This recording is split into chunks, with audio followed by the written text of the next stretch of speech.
नमस्कार, मैं सानू झा और स्वागत करता हूं अपने चैनल न्यूट्रल जर्नलिज्म में। एपिसोड का दूसरा पड़ाव यानी दूसरा शो लेके मैं आप लोगों के बीच उपस्थित हूं।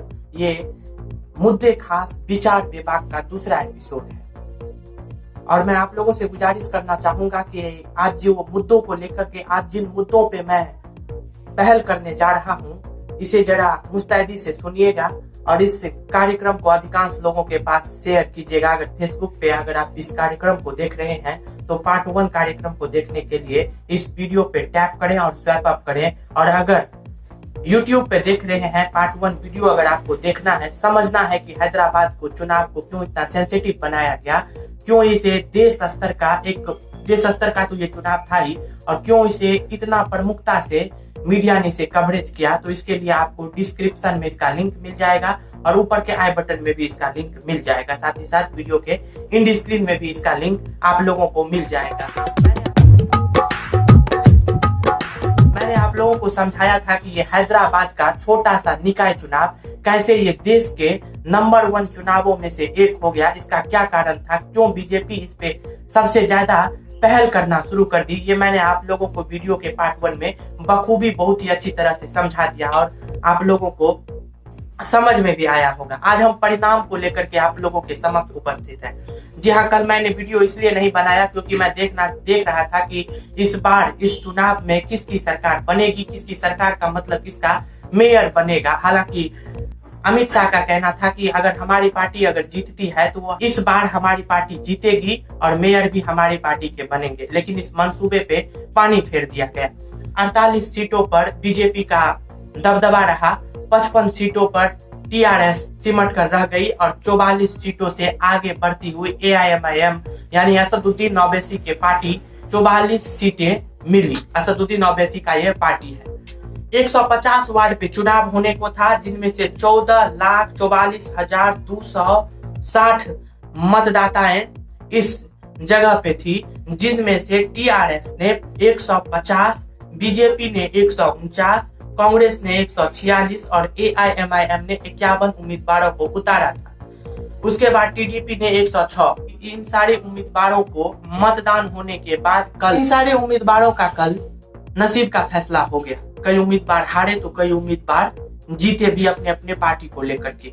जब शुरुआती दौर में जब फर्स्ट स्टेज में जब मतगणना चल रही थी, जब मत को गिना जा रहा था और बैलेट पेपर पे ये मतगणना हुई, और जिस तरह से कोई भी पॉलिटिकल पार्टी भारत और बिहार को लेकर के कोई भी चाहे किसी भी राज्य का क्यों ना हो, यहाँ पर्टिकुलर किसी राज्य पे टिप्पणी नहीं कर रहा हूँ, बल्कि इंटायर अक्रॉस आवर नेशन में क्या होता है, जब कोई पॉलिटिकल पार्टी सिरे से खारिज हो जाती है, जब उसे जनता दबिश में नहीं आने देती है, तब उनका एक ही मूल मंत्र होता है कि कहीं ना कहीं ईवीएम में खोट है। इसीलिए इस चुनाव में ईवीएम को हटा करके पुराना जो प्रथा चल रहा था चुनाव को लेकर के, तो बैलेट पेपर पे चुनाव हुआ और चुनाव में टीडीपी के मेयर बनेंगे या नहीं बनेंगे, लेकिन सबसे बड़ी पार्टी के रूप में उभरी है। हालांकि अगर आप फ्लैशबैक में चलते हैं 2016 के चुनाव को अगर आप टटोलते हैं तो 2016 में टीडीपी ने बीजेपी को सिरे से खारिज करते हुए 99 सीटों पर उसकी सरकार इस कॉर्पोरेशन में उसकी सरकार बनी थी, लेकिन बीजेपी सिरे से खारिज हो गई और उसके बाद 41 या 42 सीटों पर असदुद्दीन ओवैसी की पार्टी यहाँ पे थी। अब बीजेपी का एक ही मकसद था कि हम अगर इस चुनाव में, इस निकाय चुनाव में अपनी पकड़ बनाते हैं, अपने दमखम से अगर चुनाव लड़ते हैं, जितने भी नेता हैं उन्हें अगर उतार दिया जाता है तो हमारे लिए रास्ता मुश्किल होगा विधानसभा चुनाव को लेकर के। ये मैं इसलिए विधानसभा का जिक्र कर रहा हूं क्योंकि 2023 में तेलंगाना यानी साउथ में जितने भी साउथ के इलाके हैं वहां पे 2023 में चुनाव होने को है, विधानसभा चुनाव, और बीजेपी के लिए ये एक माइलस्टोन साबित हो गया 44 सीटों पे जीतना। हालांकि बीजेपी की सरकार नहीं बनी, लेकिन जिस तरह से बीजेपी का तल्ख टिप्पणी तमाम इन सारे पार्टियों पे था, तो बीजेपी कहीं ना कहीं इस बार बीजेपी के लिए ये एक ग्रेट विक्ट्री सामने आया है। बीजेपी ने 40 सीट ला करके बीजेपी ने यहाँ पे मेयर तो स्थापित नहीं किया, लेकिन बीजेपी के लिए ये एक करारा फाटक खोलने का एक मार्ग प्रशस्त हुआ है।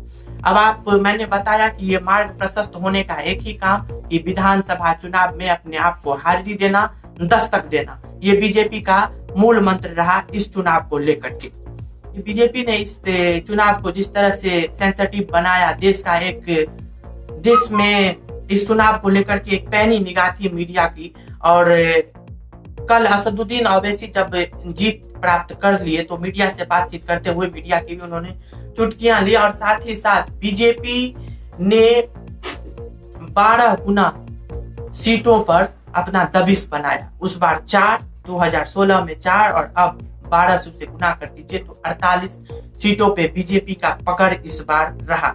जीत के बाद इसे बीजेपी अपना जीत घोषित कर रही है, और वास्तविक में बीजेपी की जीत भी है, क्योंकि आप अगर 4 सीटें जीतते हैं, उसके बाद अगर आप में इतनी पोटेंशियल है कि उस पोटेंशियल के साथ जमीन पे आप उतरते हैं, बड़े बड़े नेता, अब हमारे और आपके लिए वो बड़े बड़े नेता होंगे, लेकिन पार्टी के लिए आज भी वो कोई भी पॉलिटिकल पार्टी में बड़े नेता जनता और मीडिया के समक्ष में वो बड़ी होती है, लेकिन पॉलिटिकल पार्टी उसे कार्यकर्ता ही समझती है।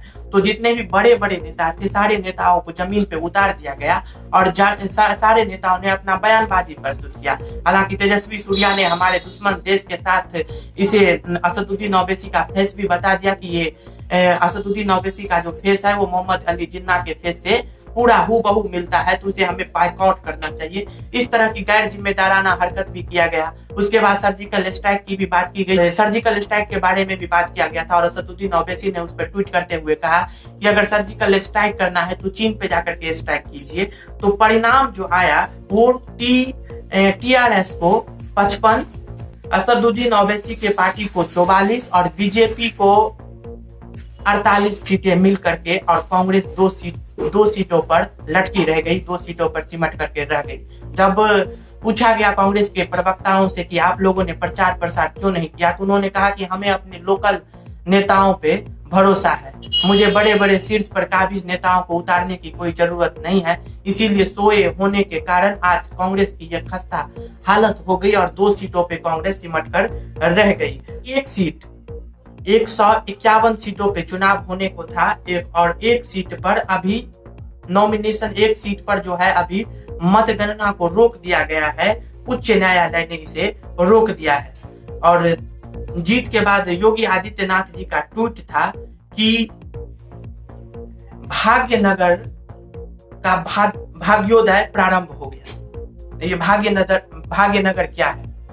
बीजेपी और योगी आदित्यनाथ जी का एक मूल मंत्र है कि कोई भी अगर मुस्लिम बहुल्य समाज है तो उस पर स्ट्राइक करना, चाहे आप इसे डायरेक्ट वे में कहें या इनडायरेक्ट वे में कहें। हालांकि मुख्यमंत्री हैं और उनके लिए सारे जिले, कस्बा, धर्म, जाति सभी बराबर होनी चाहिए, और बराबर भी है। उनका कहना एक समय में ये भी था कि ताजमहल को हम मंदिर में कन्वर्ट कर देंगे अगर देश के हित में हुआ तो।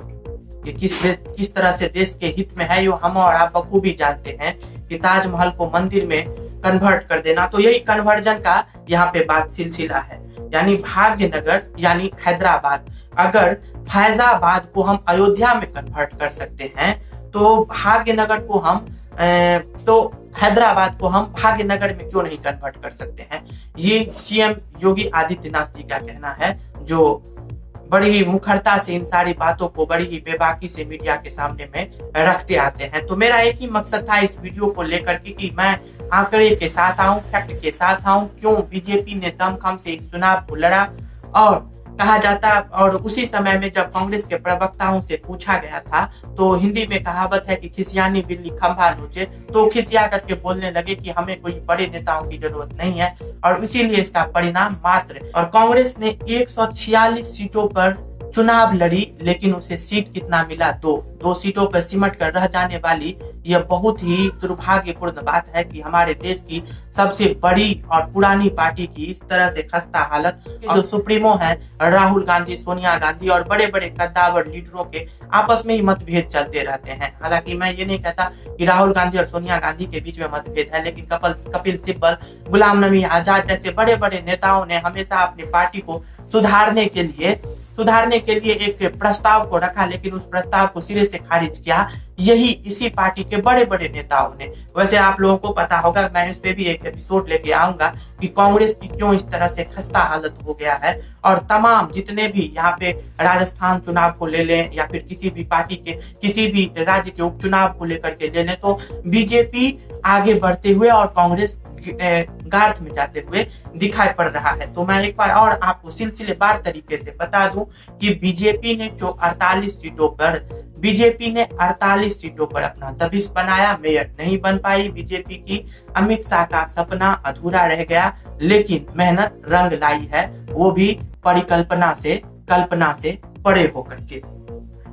और टीआरएस ने 55 सीटों पर अपना दबिश कायम किया है और असदुद्दीन ओवैसी के पार्टी 44 सीटों पर जाकर के अपनी बड़ी विक्ट्री को साबित किया है। और असदुद्दीन ओवैसी ने बिहार में भी 5 सीटों पर जाकर के अपना वर्चस्व कायम किया। कहीं ना कहीं बिहार वासियों को भी लगा कि हमारे लिए ये नुमाइंदा बहुत ही कारगर साबित हो सकता है। इसीलिए किसी पार्टी का वो पार्टी जो हैदराबाद की सबसे छोटी पार्टी है, वो अपना पांव फैलाई बिहार में और पांव को भी सपोर्ट किया गया, पांव पे भी चादर उठाए गए और पांव पसारता गया, चादर भी बढ़ता गया। तो यही इस कार्यक्रम का मकसद था कि मैं सिलसिलेवार तरीके से पूरे फैक्ट के साथ आऊं और फैक्ट के साथ साथ आंकड़े के साथ भी आऊं। तो आप लोग देख रहे हैं हमारे चैनल न्यूट्रल जर्नलिज्म, मुद्दे खास विचार विभाग में। इसलिए अब इजाजत, और नेक्स्ट वीडियो में हम सभी मिलेंगे। और इस वीडियो को अधिकांश लोगों के पास फॉरवर्ड करें, क्योंकि ये चुनाव देश का चुनाव तो था, लेकिन जिस तरह से सेंसेशनाइज किया गया इस चुनाव को, ये एक अपने आप में बहुत ही प्रमुखता रखता है। नमस्कार, धन्यवाद, दीजिए इजाजत।